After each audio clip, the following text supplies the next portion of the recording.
ప్రభు అయినటువంటి యేసుక్రీస్తు నామానికి స్తోత్రాలు. అందరికీ ప్రేజ్ ద లార్డ్. ఇది నమ్మనాడు దేవుడు వాక్యం చూసుకున్నట్లయితే కీర్తనల గ్రంథము 46వ అధ్యాయం 7వ వచనంలో చక్కని మాట ఉంది. ఇక్కడ ఏమంటున్నాడంటే, సైన్యములకు అధిపతి అయిన యెహోవా మనకు తోడై ఉన్నాడు, యాకోబు యొక్క దేవుడు మనకు ఆశ్రయమై ఉన్నాడు. హల్లెలూయా. ఏందట? సైన్యములకు అధిపతి యెహోవా మనకు తోడై ఉన్నాడు అని ఏమంటున్నాడు? యాకోబు యొక్క దేవుడు మనకు తోడై ఉన్నాడు. హల్లెలూయా. ఇక్కడ చూసుకుందాం.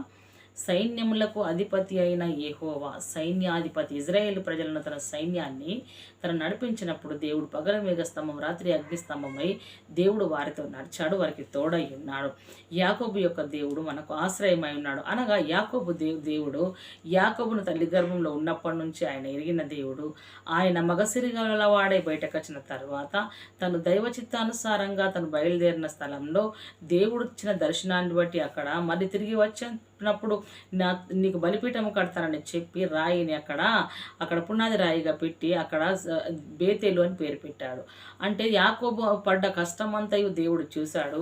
అక్కడ యాకోబును ఎలా ఆశీర్వదించాడంటే, యాకోబు ఏ పని చేసినాడు దేవుడు ఆ పనిలో అభివృద్ధి కలిగించాడు. మామ ఎన్ని రకాల అతని పైన మార్పులు చేర్పులు జరిగించినను, ఎక్కడైతే మామ ఏ విషయంలో మార్పులు చేస్తున్నాడో ప్రతి దాంట్లో దేవుడు అక్కడ ఆశీర్వదిస్తూ వచ్చాడు. ఎవరిని అంటే యాకోబు గారిని కదా. కాబట్టి చూసినట్లయితే దైవవాక్యం ఏముంటుందంటే, ఆ దేవుడు యాకోబుకు తోడైన దేవుడు మనకు కూడా తోడై ఉన్నాడు. మన పితరులకు పగల మేఘ స్తంభం, రాత్రి అగ్నిస్తంభమై ఆశ్రయదుర్గమై సైన్యం నడిపించిన దేవుడు ఈ దినము నాడు పరిశుద్ధాత్మ దేవుడు మనలో ఉన్నాడు, మనతో కూడా ఉన్నాడు. ఎలా ఉన్నాడు అంటే, దేవుడు మనకు తోడై ఉన్నాడు. దేవుడు మనకు తోడై ఉంటేనే గనక మనము జీవించగలుగుతున్నాము. ఎందుకనంటే మన చుట్టూ పరిస్థితులన్నీ వ్యతిరేకించను, మన జీవితం అంతయు తలకిందుల వినను, మన జీవితం అంతయు కనుమరుగు కావలసిన సమయాలలో నుండి మరణ పంచుల వరకు వెళ్ళవలసి తిరిగి వచ్చిన మన జీవితాలలో దేవాది దేవుడి మనకు తోడుండి ఆయనే విడిపించి రక్షించాడు అనుటకు ఎందుకు రుజువు అయి ఉన్నదంటే, మనము ఇన్ని కష్ట నష్టాలలో కూడా మనం బ్రతికి ఉన్నాము అని అంటే ఆయన మనకు తోడై ఉన్నాడు. జాగ్రత్త. ఒకసారి గమనించు. నీ కష్ట నష్టాలలో నీవు బ్రతుకుచున్నావంటే నీ తెలివి, నీ జ్ఞానము, నీ ధైర్యము, నీ ధనఘనతలు, నీ బలము కాదు. నీ ఇంత నష్టంలో నీవు బ్రతుకుచున్నావు అని అంటే, ఇంత కష్ట నష్టాలలో, ఇంత వ్యతిరేకతల మధ్యలో పరిస్థితులన్నీ నీకు వ్యతిరేకించినప్పుడు నీ కుటుంబము బ్రతుకుతుంది అని అంటే నీ దేవుడైన యెహోవా, నిన్ను పిలిచిన దేవుడు నమ్మదగిన వాడు. ఆయనే సర్వశక్తిమంతుడు, సర్వాధికారి అయింటున్నాడు. ఆయననే గొప్ప దేవుడు అయింటున్నాడు. అటువంటి దేవుడు నిన్ను రక్షిస్తున్నాడు. గుర్తెరుగు, జ్ఞాపకం చేసుకో. దేవుడికి కృతజ్ఞత అర్పణలు అర్పించు, దేవుడికి కృతజ్ఞత స్తుతులు చెల్లించు. దేవాది దేవుణ్ణి నిత్యము ధ్యానం ఉంచు, జ్ఞాపకం ఉంచు. దేవుడి సన్నిధిలో దేవాది దేవుణ్ణి మహిమపరచు. ఎందుకంటే నీకు, నీ కుటుంబంకు దేవుడు తోడై ఉన్నాడు. ఎన్నో రకాల కరోనా వచ్చింది కదా. ఎన్నో విధాల వ్యాధులు, రోగాలు, జ్వరాలు, వైరల్ ఫీవర్స్, నానా విధాలుగా రోడ్లపైన గ్యారెంటీ లేని జీవితాలకు దేవుడు మనకు తోడై ఉండి తానే మనల్ని రక్షిస్తున్నాడు. ఇక్కడ దేవుడు ఒక మాట చూసుకున్నట్లయితే, సర్వాధిపతి అయిన దేవుడు ఇమ్మానుయేలు, ఆయన తన ప్రజలతో ఉండే దేవుడు. హల్లెలూయా. ఏందట? సర్వాధిపతి అయిన దేవుడు ఇమ్మానుయేలు, దేవుడు తన ప్రజలతో తానే నిత్యము ఉండువాడు. ఎందుకుంటాడు ప్రజలతో అంటే, ఈ ప్రజలే ఆయనకు కావాలి. ఈ ప్రజలను ఆయన చేర్చుకున్నాడు, ఈ ప్రజలను ఆయన కోరుకున్నాడు, ఈ ప్రజల కొరకు ఆయన రక్తం కార్చాడు, ఈ ప్రజల కొరకు సొంత కుమారుని లోకంలోకి పంపాడు. ఈ ప్రజలని ప్రత్యేకమైన రీతిలో మనుషులలో నుండి కొనుక్కొని నియమించుకున్నాడు. కాబట్టి తన ప్రజలకు తన తోడై ఉంటున్నాడు, తన ప్రజలను తను రక్షిస్తున్నాడు, తన ప్రజలు తను సంరక్షిస్తున్నాడు, తన ప్రజలు తను విడిపిస్తున్నాడు. అంటే మనం ఎవరిని చూస్తున్నాం? మన శక్తితో విడుదల పొందుతున్నాం, మన భక్తితో విడుదల పొందుతున్నాం, ధనఘనతతో విడుదల పొందుతున్నాం, మా జ్ఞానంతో విడుదల పొందుతున్నాం అనుకుంటున్నారేమో. జాగ్రత్త. అదంతయు వ్యర్థము. నీ దేవుడైన యెహోవా నీకు తోడై ఉన్నాడు. నీ జీవితం అంతయు తలకిందులైనను పర్వాలేదు, నువ్వు భయపడకు. ఎందుకంటే ఇమ్మానుయేలైన దేవుడు, సర్వశక్తి గల దేవుడు, సర్వాధికారి అయిన దేవుడు, సర్వ ప్రపంచం మీద అధికారి కలిగిన దేవుడు నీకు తోడై ఉన్నాడు. నిన్ను విడిపిస్తాడు, నిన్ను దర్శిస్తాడు, నిన్ను కాపాడుతాడు. కాబట్టి నువ్వు చేయవలసిన పని ఒకటి, నిన్ను పిలిచిన దేవుడు నమ్మదగిన వాడు, ఆ దేవుడే నాకు తోడై ఉన్నాడు.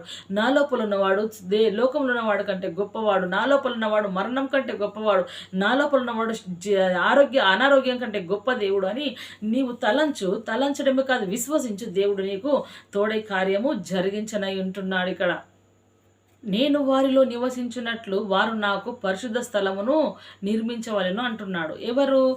దేవుడు మన లోపల ఉండాలి అని అంటే పరిశుద్ధ స్థలము నిర్మించమంటున్నాడు. అంటే నేను వారిలో నివసించినట్లు వారు నాకు పరిశుద్ధ స్థలమును నిర్మింపవలెను. ఇక్కడ దేవుడు మనలో నివసించాలనంటే పరిశుద్ధ స్థలం కావాలి. దేవుడు మనలోకి వచ్చాడు. బయట పరిశుద్ధంగా అంతా క్లీన్ చేసి మంచి బలిపీఠం కట్టి ఎవరు వెళ్ళకుండా అక్కడ శుద్ధీకరిస్తే అది బలిపీఠమా? అది బలిపీఠం కావచ్చు. కానీ ఇక్కడ దేవుడు అంటున్న బలిపీఠం అది కాదు. ఏమంటున్నాడు అంటే దేవుడు, నేను వారిలో నివసించున్నట్లు నాకు పరిశుద్ధ స్థలంలో బలిపీఠము ఏమంటున్నాడు? పరిశుద్ధ స్థలములను నిర్మింపవాలని అంటున్నాడు. పరిశుద్ధ స్థలములను అంటే పరిశుద్ధ స్థలం అనగా ఏంది? హృదయము. దేవుడు ఉండేది హృదయములో. దేవుడు కోరుకుంటున్నది హృదయాన్ని. దేవుడు కోరుకుంటున్నది హృదయ తలంపులను. దేవుడు కోరుకుంటున్న హృదయ పరిశుద్ధతను. ఎందుకో తెలుసా? ఆయనను నమ్మిన వారు పరిశుద్ధంగా ఉండాలంటున్నాడు దేవుడు. నేను పరిశుద్ధులను గనక మీరును పరిశుద్ధులై ఉండు అంటున్నాడు. పరిశుద్ధులకే పొత్తు అవుతుంది. అంటే తండ్రి ఏ రీతిగా ఉన్నాడో తండ్రికి పుట్టిన కుమారులు కుమార్తెలు కూడా పరిశుద్ధంగా ఉండాలని కోరుకుంటున్నాడు. మరి తండ్రికే పుట్టావా? పరలోకపు తండ్రి నిన్ను గాయముల చాటున వాక్యము చేత కని ఉన్నాడు ఆయన. కాబట్టి ఆయన నిన్నేం కోరుకుంటున్నాడు? నువ్వు పరిశుద్ధంగా బ్రతుకుమని కోరుకుంటున్నాడు. మరి ఎలా బ్రతుకుతున్నావు? నీ రోత పాత జీవితం అంతా పాతి పెట్టుకొని పరిశుద్ధ జీవితం జీవించాలని ఆశ ఆకాంక్ష నీలో ఎందుకు పుట్టట్లేదు? నీలో పుట్టట్లేదు అంటే క్రీస్తు నీలో జన్మించలేదు. నీవు క్రీస్తుకు పరిపూర్ణంగా అప్పచెప్పుకోలేవు. నువ్వు క్రీస్తుకు పూర్తిగా సమర్పించుకోలేవు. నువ్వు క్రీస్తును పూర్తిగా సొంత రక్షకునిగా నీవు అంగీకరించలేవు. నువ్వు అంగీకరిస్తే గనక నీవు పరిపూర్ణమైన భక్తిలోకి వస్తే గనక క్రీస్తే నా కుమారుడు, ఆయనకు నా హృదయాన్ని కోరుకున్నాడు, నా హృదయమును వేదిక చేసుకున్నాడు, నా హృదయాన్ని ఆలయం చేసుకున్నాడు, నా హృదయంలో నివసిస్తాడంట. ఆయన నాతో ఉంటే నాకేమి కొదువా? ఆయన నాలో ఉంటే నాకేమి కొదువా? ఆయన నాలో ఉంటే సర్వము నాదే, సర్వ ప్రపంచాన్ని నేను పరిపాలించగలను అని నీవు అనుకునాలి. నీవు అనుకున్న రోజే నువ్వు పరిశుద్ధమైన జీవితము జీవించనై ఉంటావు. ఇక్కడ అంటున్నాడు ఆయన పేర్లు రెండు కనిపిస్తున్నాయి. ఎలా కనిపిస్తున్నాయి అంటే సేనల ప్రభువు పరలోకంలో ఆత్మ సంబంధమైన సైన్యాలను, భూమిపైన ఉన్న సైన్యాలను అదుపులో ఉంచుకునే దేవుడు. ఎలానట? పరలోకంలో భూమి మీద ఉంటున్నటువంటి వారిని దేవుడు అదుపులో ఉంచుకుంటాడట. మరి నేనైతే ఇప్పటికీ భూమి మీద ఉన్నాం. మరి దేవుడి అదుపులో ఉన్నామా? దేవుడి కౌగిట్లో ఉన్నామా? దేవుడి చేతిలో ఉన్నామా? దేవుడి హృదయంలో స్థానము సంపాదించుకున్నామా? మనము కూడా ఎలా బ్రతుకుతున్నాం అనేది మనం ఒకసారి ఇక్కడ జ్ఞాపకం చేసుకున్నాం. అదేవిధంగా దేవుడి వాక్యం చూసుకున్నట్లయితే ఇతడు షిలోహమందున్న సైన్యములకు అధిపతి యెహోవాకు మ్రొక్కుకొనుటకు బలి అర్పించుటకును ఏటేట తన పట్టణమును విడిచి అచ్చటికి పోవచుండెను.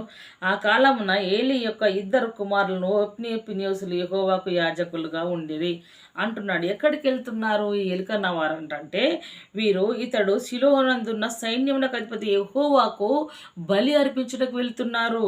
ఎందుకు మ్రొక్కుకొనుట బలి అర్పించుటకు వెళ్తున్నారు అని అంటే ఏటేట వారు అక్కడికి వెళ్తారు. మరి మనం ఎలా ఉన్నాం? ఏం అర్పిస్తున్నాం దేవుడికి? మన హృదయ పాపములు ఎలా ఉన్నాయి? హృదయ క్షేమం ఎలా ఉంది? హృదయ క్షేత్రంలో దేవుణ్ణి చేర్చుకున్నావా? దేవుడు నిలబడి ఉన్నాడా? ఒక్కసారి చూసుకున్నట్లయితే దేవుడే మాట్లాడతారు. యాకోబు యొక్క దేవుడు సర్వశక్తుడై ఉంటున్నాడు, పరిశుద్ధుడై ఉంటున్నాడు. ఆయన పరిశుద్ధుడై ఉంటున్నాడు కనుక మనల్ని కూడా పరిశుద్ధులుగా ఉండమని దేవుడు కోరుకుంటున్నాడు. ఎవనికి యాకోబు దేవుడు సహాయకుడగునో, ఎవడు తన దేవుడిని యెహోవా మీద ఆశ పెట్టుకున్నాడో వాడు ధన్యుడు. హల్లెలూయా. ఏందంట? ఎవరికి దేవుడు సహాయుడవునో, అందరికీ సహాయం కావాలని దేవుడి దగ్గర నుంచి కోరుకుంటాం.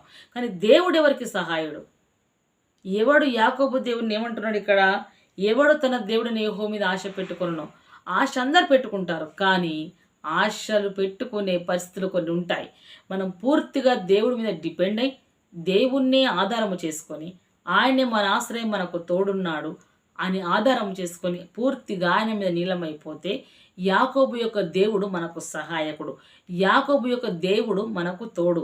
కాబట్టి ఆ దేవుడి మీద మనం ఆశ పెట్టుకోవాలి. దేవుడు మనకున్నాడని ఆశ పెట్టుకున్నట్లయితే ఆశపడ్డ ప్రాణం దేవుడు తృప్తిపరచనై ఉంటున్నాడు. దేవుడే సహాయం చేస్తాడు, దేవుడే కాపాడుతాడు. కాబట్టి మనకు తోడై ఉన్న దేవుడు బలవంతుడు, సర్వశక్తిమంతుడు, సర్వాధికారి, భూమిని పరలోకాన్ని శాసించే అధికారం కలిగిన దేవుడు. అటు దేవుని మనం ఆరాధిస్తున్నాం. నమ్మకం కలిగి దేవుడు యందు భయభక్తులు కలిగి ఉంటున్నారన్న దేవుడి ఇటు మాటలు మనల్ని ఆత్మలను దీవించి ఆశ్రయించి ఫలింపజేయను గాక. Amen. Praise the lord. Subscribe, like, share please.